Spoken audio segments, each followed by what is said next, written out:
Hello everybody, welcome to Dackman Productions and welcome to Conrail.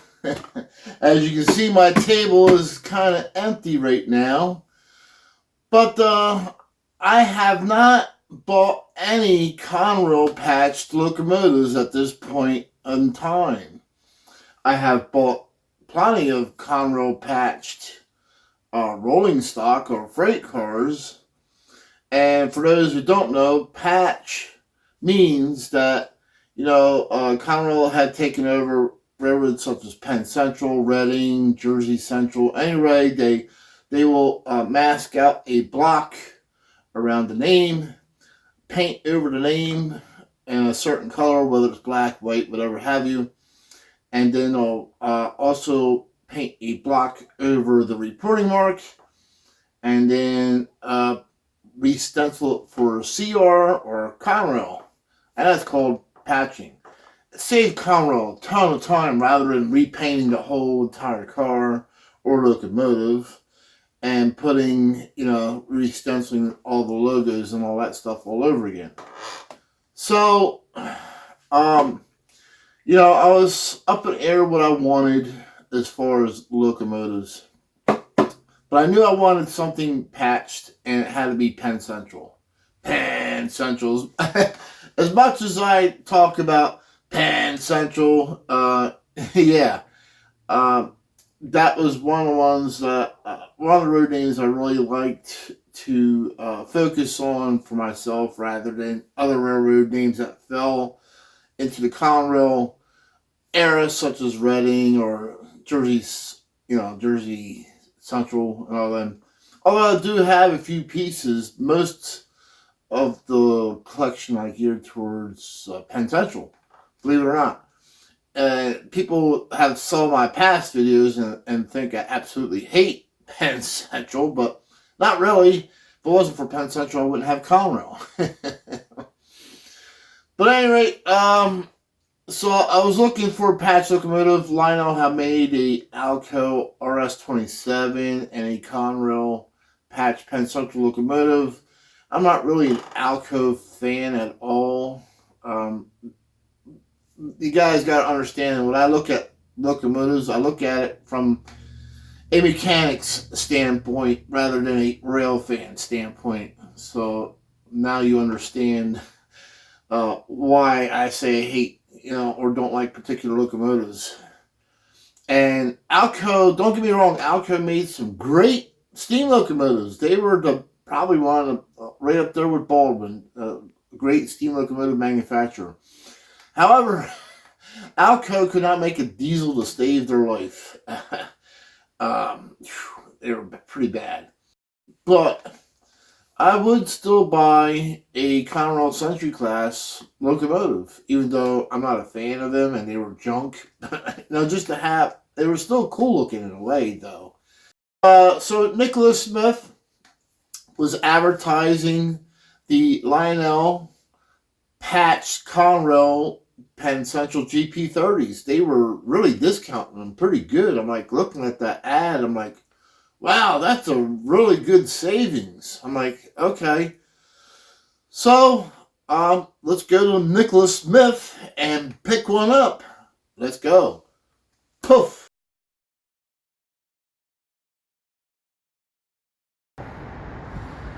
So I have arrived here at Nicholas Smith Trains in Broomall, Pennsylvania, and picked up a special package, an unboxing. So this time I actually drove out here instead of having it shipped.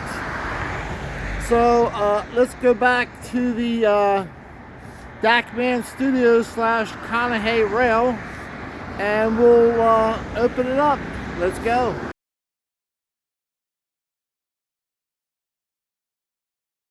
Alright, so here we are. My very first Conrail patched locomotive. And I know I'm going to get the comments on this video. Dackman, you should have bought the Conrail patched Reading, or bought the patched Reading to go with it. So just a bug Walt. And, the funds can only go so far. And also I can hear people now, oh, Dak Man must be raking it in on YouTube because he's been buying locomotives left and right. No, sometimes, we have to sell things that we no longer think we're going to use or want or doesn't fit our vision anymore and sell it. So I actually sold my Lionel Penn Central SD45. I say goodbye to that, and it's in a wonderful new home. It sold rather quickly, and so I decided to stick with just Conrail locomotives, and that's it. Because even doing that, there's quite a bit of locomotives that were out there that were made in Conrail. So it gets too expensive, at least for me, to all right, now we're going to get into Penn Central locomotives and Reading locomotives. Nah, I'm just going to stick with Conrail. And even, like I said, even doing that, there was no way I was going to be able to swing a patch Penn Central and a patch Reading GP30 at the same time. I will say this at the beginning of the video, I am looking for one other locomotive. You guys help me out on that last one, the super rare Conrail GP35 in blue, but I'm also looking for the Lionel Conrail GP35 patched Conrail version as well, so if you guys could help me out to find that. Penn Central was formed in 1968 and it fell into bankruptcy and Conrail took it over in 1976. So I'm going to go ahead and put together a Conrail takes over Penn Central with a Conrail patched Penn Central locomotive. Now there are going to be some patched Conrail Penn Central cars in this train as well. Here we have before us the Lionel Legacy Conrail patched Penn Central GP30. The GP30 is made by EMD Electric Motive Division. The Conrail patched Penn Central number 2196 actually did really look like this. Lionel did a very good job of copying that locomotive and how the paint or the lettering is all faded out and how they just painted over it or stenciled over it. They did a very nice job on this. I gotta give it to Lionel. It's got the it's all dull, so it's not shiny, just like how it really was. I commend Lionel for actually doing these patched locomotives like this. This is so cool, and I'm glad to actually have this one. Now, I'm not going to get into all the details and the features of the Lionel model. However, you guys already know that I like to talk about the real version and the history of the real thing and the mechanicals, and that's what I like to do on my channel because I enjoy that much, much more as a diesel mechanic over this door, that rivet, this handrail. That really doesn't mean anything to me, but the mechanics of it does. And it's I really like the EMD two-stroke diesel engines. I always thought they were the best out there. But there are those who wouldn't agree with me and don't like two-stroke diesel engines. But everybody's got their own opinion, and that's fine. The EMD GP30 is a 2,250 horsepower 4-axle diesel electric locomotive built by General Motors.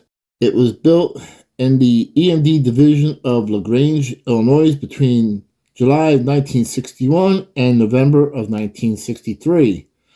A total of 948 units were built for railroads in the United States and 2, believe it or not, for Canada. This included 40 cabless B units for the Union Pacific Railroad. So yes, the EMD GP30 was built as a B unit as well. EMD GP30 was the first second generation of EMD diesel locomotives. It was produced to compete with the GE U25B. The EMD engineering department actually pushed their traction motor system for the extra 250 horsepower. So the traction motors were pretty much maxed out for the horsepower that was provided by the prime mover. EMD GP30 had a V16 cylinder diesel engine, and it was a 567 D3 series. For those who don't know, the 567 has a special meaning. It meant that that particular V16 had 567 cubic inches per cylinder.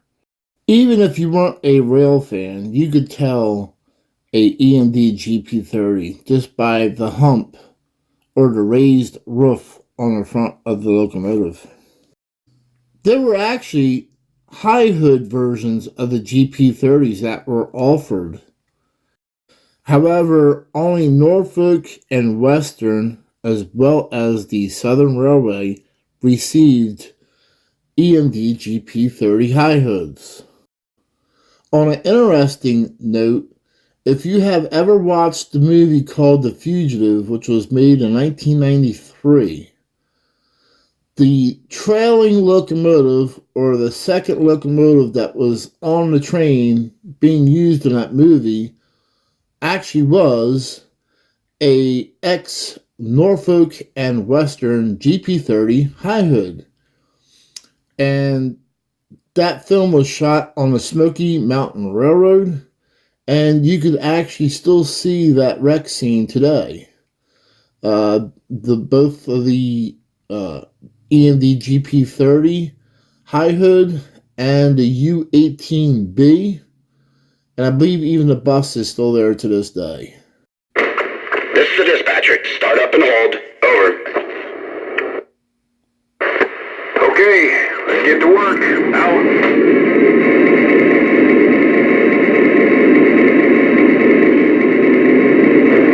2635, and he won't be out of here for an hour and a half, 2 hours.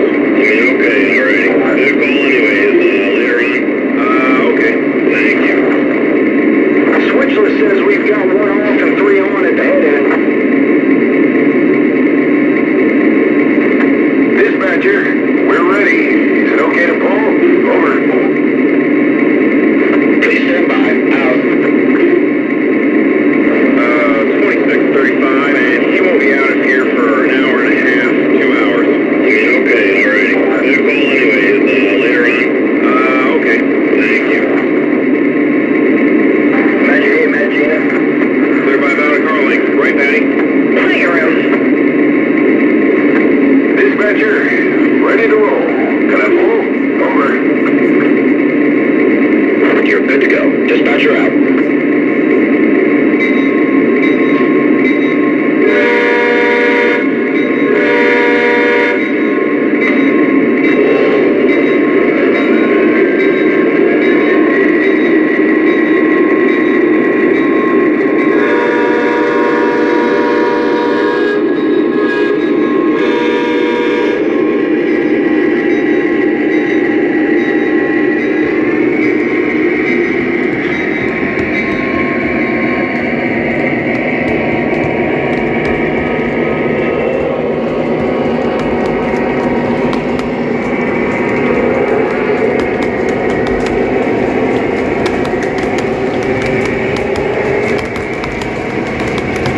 So this train actually ran a lot more reliable than the real Penn Central. Penn Central was so bad that even at walking speeds in the yards, the trains would just derail. But Conrail came along and saved the day, thankfully. And I know people are going to say, Dak, man, that was too long of a train for that poor locomotive. Yeah, well, you're right. So this is the last time that a single locomotive will pull this train. I actually forgot how many Penn Central cars I've actually acquired because it's been a long time since I ran them. And I kept pulling them out like, wow, I have a lot more than I thought I did. There's still a couple more Penn Central cars that I'm looking for. But anyway, I hope you enjoyed another Dakman Productions video.